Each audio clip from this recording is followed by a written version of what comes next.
Today, we are shaking things up with some homeschool hot takes. Let's be real, we all have some strong opinions and unique experiences that we bring into our homeschooling journey and help give us some very definitive ideas about certain things. And of course, the beauty of homeschooling is that it allows us to personalize our kids' education to them, and we get to make it what we want. I'm not sharing these hot takes in a way of convincing you of my way of thinking, but instead to maybe help you think about things you've never thought of before, or if you agree with these hot takes, to let you know you're not alone. So let's get started. Number 1, no PJs allowed. We must dress for success. Okay, yes, if I'm being honest, this one started out as a reaction or response to all of those annoying comments that I got as a second generation homeschooler.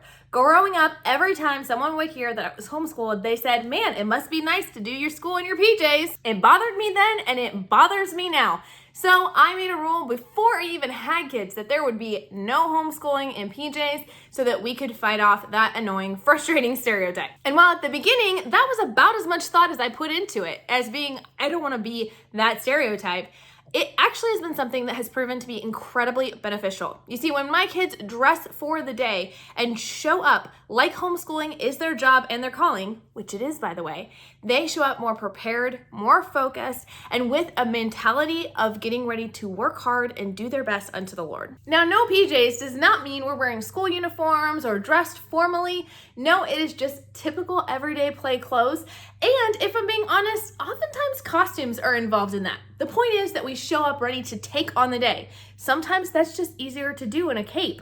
But the point is we don't do PJs during school hours. Now, as soon as school is done, you are welcome to hop into your PJs. And I have one particular child that the second they are done with those school books, they cannot wait to go and change. Let me know down in the comments if you do school in your PJs.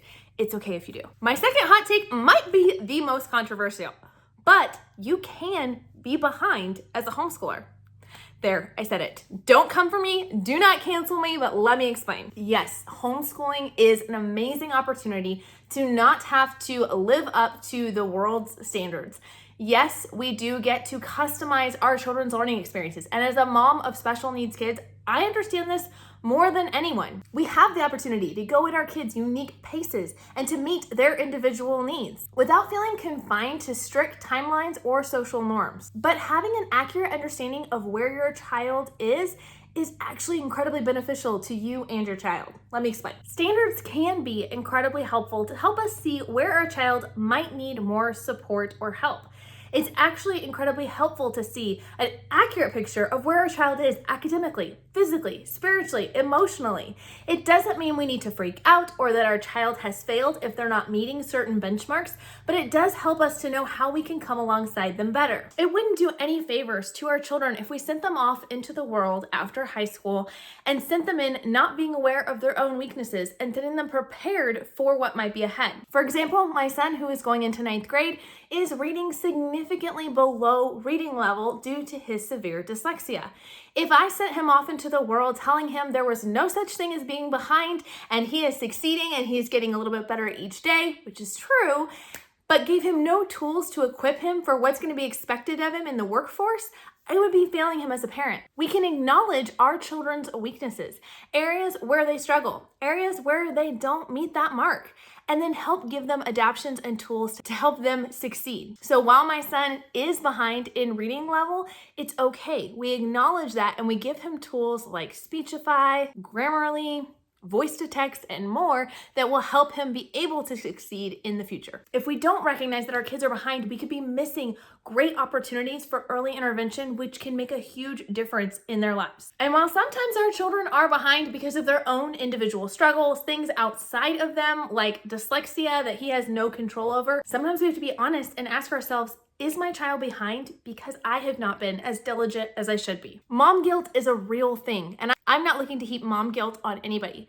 but we are humans and we are sinners and we are capable of failure. And I know for myself, there have definitely been seasons where I have not been as diligent with school as I should be, or I have not come alongside and done all of the extra equipping or helping or maybe finding extra additional help for my child. So sometimes we need to stop and recognize if my child is not meeting certain standards, is it because they need more support and more help, Or is there maybe something on my part that I could do that I'm not doing right now? Accountability and community can be a huge help in this area in helping you to decide and understand better maybe where the root cause is and some potential solutions. I know for me, two people who have been incredibly helpful for this in my life have been my friend Wendy from Homeschool from Plan Prep Pray and Kristen over at Pearls and Oak. Both of these moms are actually joining with me in this collab, sharing their own homeschool hot takes. And these women are full of so much wisdom.